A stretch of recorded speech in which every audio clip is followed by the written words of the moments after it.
गोटे सुंदर जंगल थिला। से जंगल रे पशु पक्षी माने समस्त मिलेमिशि रहुथिले।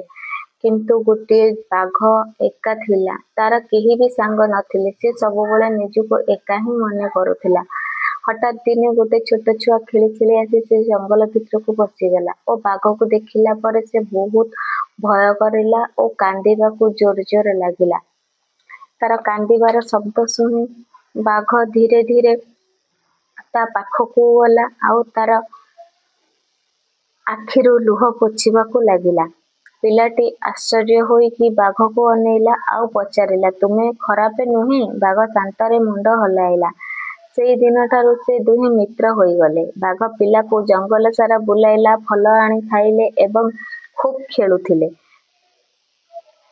दिने पिलार मन हला दोली खेलिबार लागी बाघ को कहला। बाघ मध्य ता पई कि दोली लगेइतिला एवं ताको झुलेइला।